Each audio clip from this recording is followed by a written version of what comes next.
겸손한 왕이란 제목으로 오늘 말씀을 증거하겠습니다. 우리가 왕의 모습을 떠올릴 수 있는 사건이 있었는데 작년 12월에 아세안 특별 정상회담이 우리나라에 있었습니다. 그때 이제 해운대에서 이제 있었는데 그때 화제가 됐던 한 사람이 있었어요. 그 사람은 브루나이 왕이었습니다. 볼키아 국왕이라는 사람인데 이 브루나이는 우리나라보다 경기도보다 한 절반 정도 밖에 안 된 작은 나라입니다. 근데 그 나라가 굉장한 부자라는 거예요. 이제 석유, 천연가스 수출을 해서 돈이 많은 거예요. 그래서 우리나라가 뭐 2만 달러 국민 총생산 얘기하는데 그 나라는 4만 달러가 넘습니다. 물보다 기름이 더 싸다고 합니다. 그래서 세금도 한 푼도 내지 않고 병원비는 900원만 내면 되고 30만 원이면은 수상가옥을 평생 쓸 수 있도록 대여를 해주고요. 그리고 뭐 모든 학비가 다 무료라는 거예요. 1월 달에 행사가 있는데 왕족이 가서 세배를 하면은 세뱃돈을 100만 원 준답니다. 굉장히 돈이 넘치는 나라입니다. 근데 그 나라의 국왕이 이제 볼키아 왕인데 이 사람이 개인 재산이 200조가 넘는다고 해요. 빌 게이츠 다음으로 돈이 많다라는 말도 있습니다. 돈이 많아서 자신의 왕궁이나 그런 이제 이슬람 사원들을 다 황금으로 꾸밉니다. 그래서 돔이 진짜 황금으로 되어 있습니다. 그 인테리어들이 황금으로 만든 게 많고 세계 2개 있는 7성급 호텔이 있어요. 근데 브루나이에 하나가 있는데 그 호텔의 내부에 보면 대리석으로 해놨는데 다 금으로 둘러놨습니다. 그리고 그 카페트에도 뭐 금가루를 뿌려놨다는 얘기도 있습니다. 이렇게 굉장한 나라의 왕이었어요. 이 왕이 이제 이 작년 말에 올 때 직접 개인 전용기를 이렇게 몰고 옵니다. 그래서 개인 전용기라고 하지만 그게 작은 비행기가 아니라 세계에서 제일 긴 비행기랍니다. 그리고 그 비행기 내부도 금으로, 화장실도 다 금으로 꾸며놓고 화려하게 우리나라에 왔습니다. 와서도 1,000만 원짜리 호텔, 하룻밤에 그런 호텔에 머물고 그랬다는군요. 그래서 굉장히 화려하게 정말 돈 많은 부자다운 왕같이 등장을 했어요. 그러나 우리 예수님 오늘 본문에 보시면 예수님도 왕이신데 어떻게 등장하시는가? 옛날에 예수님에 대한 영화 중에 왕중왕이라는 영화가 있었어요. 왕들 중에 왕이시다라는 그 예수님 일대기를 그린 영화인데 왕이시지만 예수님은 초라한 아기 새끼를 타고 등장하셨습니다. 황금 비행기나 자동차는 아니더라도 100마 정도 타야 되지 않겠나 싶은데 예수님은 정말 새끼나게 정말 초라한 그런 등장을 하신 거예요. 예수님에게 겸손한 그런 왕의 모습으로 나타나셨는가? 우리도 그렇게 겸손하게 살라고 가르쳐 주시려는 것입니다. 세상의 진짜 주인이 왕이신데 가장 겸손하게 오늘 본문에서 예루살렘의 그 이스라엘의 수도에 들어가시고 있어요. 이 겸손이라는 것이 우리 시대는 미덕입니다. 사람들이 칭찬하는 내용인데 원래 이 시대, 예수님이 살던 고대 시대에는 겸손은 어떻게 보면 인정받지 못하는 그런 항목이었어요. 그리스 로마 시대는 영웅이 그들의 미덕이었습니다. 그 시대는 자기가 가진 것을 자랑하고 용기, 어떤 돈, 부유함, 명예 이런 것들을 자랑하는 게 당연한 거였습니다. 아우구스투스 황제라는 사람이 자신의 업적을 이제 동판에 새겨서 제국 전체에 뿌리는데 이런 글이 있습니다. 이렇게 자랑하는 거예요. 나는 연설에서 3번 이겼고 21번 황제로 지명되었다. 승리한 내 전차 앞에서 왕이나 왕자가 대령한 것도 55번이었다. 나는 집정관을 13번 역임했고 40년간 원로원의 최고 위원이었다. 로마 원로원과 백성이 나의 용기와 자비와 정의를 기려서 나에게 황금 방패를 바쳤다. 그때부터 내 영향력은 모두를 능가했다. 이렇게 자랑을 막 해요. 그게 미덕이라는 거예요. 겸손은 칭찬할 수가 없는 비찬하고 하찮은 그런 노예들이나 천민들에게 어울리는 내용이 겸손이었다는 거예요. 근데 그것을 바꿔놓은 분이 누구인가? 바로 우리 예수님이시라고 합니다. 예수님은 스스로 자기를 낮춘 사람입니다. 로마 시대에 돈이나 지위를 할 수 없이 잃어버렸기 때문에 어쩔 수 없이 낮아진 사람이 있었지만 일부러 자신을 낮춘 사람은 예수님밖에 없었어요. 예수님 이후에 하나의 공동체가 형성이 됩니다. 바로 그리스도인 교회입니다. 이 그리스도인들은 만민이 평등하다. 계급과 등급의 구분이 무의미하다. 그래서 교회에서 모이면 귀족이나 부자나 이 사람들도 노예와 천민들과 함께 대등한 위치에서 자리를 앉았습니다. 이 교회 모임 가운데 노예가 한 명 들어옵니다.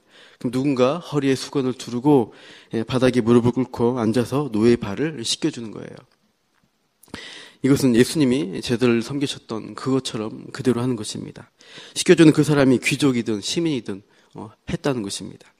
이렇게 예수님은 전혀 그 시대에 다른 겸손이라는 미덕을 세우신 분이에요. 호주 맥커리 대학교에서 연구를 했습니다. 나약함으로 멸시받던 겸손이라는 덕목이 어떻게 사회적으로 칭송받는 그런 덕목이 되었냐 연구를 했어요. 역사적으로 연구를 했더니 결론을 이렇게 내립니다. 결론은 분명하다. 겸손을 좋게 보는 현대 서구의 정서는 유대 기독교 세계관이 유럽에 미친 독특한 영향에서 비롯된 것이 거의 확실하다. 이렇게 역사적인 객관적인 연구를 통해서 그것이 기독교 영향이었다라고 말하는 겁니다. 겸손은 우리 기독교에서 시작된 것입니다. 우리도 이런 예수님을 따라서 겸손을 배워야 한다는 거예요. 오늘 본문에서 두 가지 예수님의 겸손을 우리가 따르기를 원합니다. 첫 번째로 말씀의 순종함으로 우리가 겸손하게 살아야 합니다. 예수님은 예루살렘 근처에 본문에 보시면 가까이 오실 때 두 제자를 먼저 보내시고 있습니다. 어떤 일을 시키시는 건데 2절을 같이 한번 읽어볼게요. 2절 시작. 이르시되 너희는 맞은편 마을로 가라. 그리로 들어가면 곧 아직 아무도 타보지 않은 나귀 새끼가 메어 있는 것을 보리니 풀어 끌고 오라. 풀어 끌고 오라라고 나귀 새끼를 시킵니다. 당신들 누군데 그 나귀 새끼를 풀어 갑니까? 라고 물어볼 거란 말이에요. 그러면은 주가 쓰시겠다라고 답하라는 것입니다. 그러면은 허락해 준다라고 3절까지 말씀을 하시고 있습니다. 5절, 6절을 보니까 실제로 그렇게 일이 진행이 되고 있습니다. 그래서 우리는 하나님의 예비하시는 것들을 보게 돼요. 아마 꿈이라든가 어떤 사건을 통해서 그 나귀 주인들, 그 주변에 있는 사람들에게 하나님이 알려주셨던 것 같아요. 그래서 주가 쓰시겠다 그 말을 듣고 그대로 구말 없이 보내주는 것입니다. 예수님이 이렇게 나귀 새끼를 일부러 타고 가셨을 이유가 무엇인가? 공생의 기간 예수님은 예루살렘 몇 번 가셨어요. 그때 그냥 들락날락 하셨는데 오늘 본문에서 마지막 예루살렘을 향할 때는 나귀 새끼를 타셨다는 것이에요. 왜 그런가 보니까 이것은 구약에 예언된 말씀 때문입니다. 스가랴서 9장 9절 말씀인데 제가 읽어드리겠습니다. 시온에 따라 크게 기뻐할지어다. 예루살렘에 따라 즐거이 부를지어다. 보라 내 왕이 내게 임하시나니 그는 공의로우시며 구원을 베푸시며 겸손하여서 나귀를 타시나니 나귀의 작은 것 곧 나귀 새끼니라. 이렇게 예언되어 있습니다. 스가랴 선지자의 말씀을 그대로 이루시기 위해서 예수님은 굳이 나귀 새끼를 타시려고 했던 것입니다. 구약의 예언을 성취하는 예수님의 행보였습니다. 예수님은 자기 마음대로 기분 내키는 대로 즉흥적으로 하시는 분이 절대 아닙니다. 하나님 말씀에 순종해서 온전히 행하시는 분입니다. 내가 하늘에서 내려온 것은 내 뜻을 행하려 함이 아니요 나를 보내신 이의 뜻을 행하려 함이니라. 예수님은 하나님의 철저한 구원 계획에 순종하여서 사셨습니다. 우리는 하나님의 계획이 즉흥적이거나 변덕스러운 것이 아니라는 것, 정확하고 분명하다는 것을 알아야 합니다. 이 세상에 우연은 없습니다. 하나님의 필연이 있습니다. 그런데 우리가 운명론에 빠져서는 안 됩니다. 그렇다고 될 대로 되라. 어차피 될 놈은 되고 안 될 놈은 안 된다.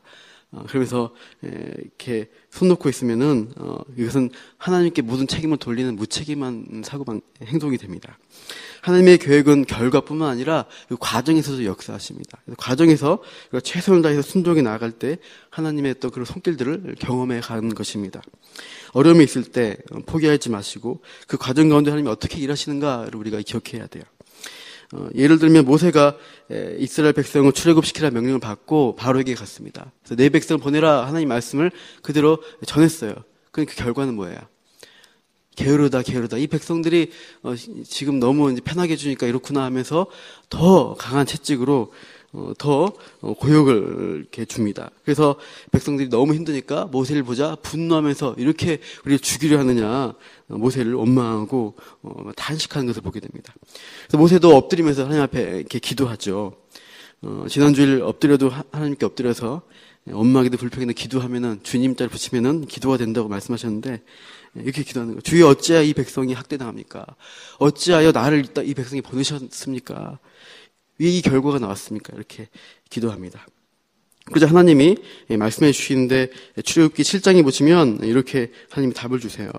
내가 바로의 마음을 완악하게 하고 내 표징과 내 이적을 애굽 땅에서 많이 행할 것이나 바로가 너희 말을 듣지 아니할 터인즉 내가 내 손을 애굽에 뻗쳐 여러 큰 심판을 내리고 내 군대 내 백성 이스라엘 자손을 그 땅에서 인도해야 될지라. 이렇게 하나님이 응답하셔요. 과정이 있다는 거예요. 바로 군하시는 것이 아니라 여러 가지 과정, 괴로움을 겪지만 그들을 심판하는, 애굽 신들을 심판하는 과정이 있을 것이다. 그것을 그 과정과 계획이 있으신 겁니다. 당장 결과가 주어지지 않아도 그 과정에 하나님의 계획이 있어서 우리가 뜻을 따라 순종해 나가는 것입니다. 그 과정 가운데서 하나님이 일하신 것들을 경험하고 우리가 최종적으로 약속하신 그 하나님의 그런 은혜들을 받게 되는 것이에요. 그래서 우리도 그렇게 순종하며 살아가야 합니다. 예수님께서 구약에서 예언된 구원 계획을 따라 오늘도 본문에서 순종하시고 있는 것이에요. 그 과정이 고난스럽고 초라해 보여도 그게 다 하나님의 뜻을 위한 순종의 과정이라는 것입니다. 그럼으로써 우리도 겸손한 왕이신 예수님을 따라가는 교훈을 받는 것입니다. 둘째로 우리가 이웃을 섬김으로써 겸손하게 살아야 합니다. 예수님이 나귀 새끼를 타고 성에 들어가시는데 많은 사람들이 어떻게 행동합니까? 호산나 환호합니다. 예수님을 맞이합니다. 자기 겉옷을 카페트처럼 깔아주고 나뭇잎들을 깝니다. 왜 환호한가? 우리 10절 같이 읽어보겠습니다. 10절 시작. 찬송하리로다 오늘 우리 조상 다윗의 나라여 가장 높은 곳에서 호산나 하더라. 지금 구원하옵소서라는 뜻입니다. 호산나. 가장 높은 곳에서 우리 조상 다윗의 왕으로서 그 나라를 기대하는 마음으로 환호하고 있습니다. 그 군왕, 능력 있는 제왕으로서 예수님이 이 땅에 오셔서 지금 이 약속인 이 나라를 로마로부터, 가난으로부터, 어떤 억압으로부터 우리를 구원할 것이다. 그 기대감을 가지고 찬송하고 있는 거예요. 현실에서는 못나고 연약하고 낮아진 우리를 어디로 올려달라? 높은 곳으로, 가장 강한 곳으로, 모두가 박수 쳐줄 영광스러운 그런 자리로 바꿔달라라고 요구하는 것입니다. 제가 대학생 때 대학부의 교회에서 성탄절 연극을 하게 되었어요. 한 친구가 이제 예수님 일대기를 연극하는데 이제 무한도전 연출했던 장승민이라는 PD였습니다. 지금도 MBC에 있을 거예요. 이 친구가 이제 자기가 연극을 하나 맡게 되었는데 무리였어요. 예수님이 들어올 때 호산나 외치는 무리였다는 것입니다. 그리고 또 바로 단역을 맡아서 다음에 또 역할이 예수님 십자가에 못 박힐 때 십자가에 못 박아라 외치는 무리였다는 것입니다. 또 자기는 그 두 역할을 하면서 너무나 이상하다는 것입니다. 하나는 예수님을 막 환호하는데 하나는 예수님을 죽이라는 거니까 너무나 어색하고 안 맞는다는 거예요. 저에게 고민을 얘기하길래 제가 그 무리가 그 무리다라고 얘기했습니다. 예수님을 환영했던 그 무리가 나중에 예수님 못 박으라고 했던 그 무리다. 예수님이 세상에 높아진 것, 강한 왕으로 나타나지 않으니까 필요 없는 거예요. 실망한 거예요. 그래서 그 군중 심리에 의해서 예수님을 죽도록 하시는 겁니다. 세상은 높아지고 강해진 것을 원합니다. 하지만 예수님은 낮아지는 그 나귀 새끼를 타시고 그 섬기는 자리로 나아오신 것입니다. 하나님이 겸손한 왕의 섬김으로 우리를 구원하시기를 기뻐하신 거예요. 그래서 예수님의 섬김을 통해서 우리가 구원받고 우리도 그 구원 가운데서 이웃을 섬기면서 우리의 삶으로 사람들 섬기면서 세상을 변화시켜라 라고 우리에게 사명을 주신 것입니다. 이것을 기억하면서 겸손하게 살아야 할 것이죠. 이 마가복음 10장 42절을 한번 보시겠습니다. 이미 보신 말씀인데 마가복음 10장 42절에서 45절 같이 보시고 예수님이 하신 말씀을 기억하며 우리가 말씀을 맺고자 합니다. 마가복음 10장 42절에서 45절입니다. 같이 읽겠습니다. 시작. 예수께서 불러다가 이르시되 이방인의 집권자들이 그들을 임의로 주관하고 그 고관들이 그들에게 권세를 부리는 줄을 너희가 알거니와 너희 중에는 그렇지 않을지니 너희 중에 누구든지 크고자 하는 자는 너희를 섬기는 자가 되고 너희 중에 누구든지 으뜸이 되고자 하는 자는 모든 사람의 종이 되어야 하리라. 인자가 온 것은 섬김을 받으려 함이 아니라 도리어 섬기려 하고 자기 목숨을 많은 사람의 대속물로 주려 함이니라. 이 말씀을 따라서 우리가 예수님의 삶을 따라 하나님 말씀에 순종하며 또 이웃을 섬기면서 그 겸손한 왕이신 예수님을 따라 사는 우리 성도님들 되시기를 축원합니다. 기도하겠습니다.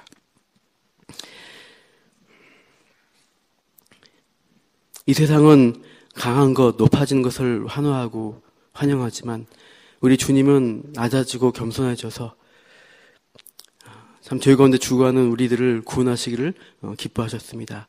죽기까지 우리를 사랑하신 그 주님의 사랑과 섬김을 오늘도 기억하며 우리가 들어가는 세상의 자리, 가정이든 직장이든 어디 섰든지 간에 오늘 하루를 살아갈 때 그 주님의 겸손한 섬김을 실천할 수 있게 하여 주시옵소서.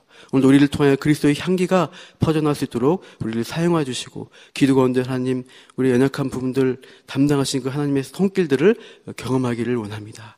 오늘도 함께하여 주옵소서. 감사하며 예수님 이름으로 기도합니다.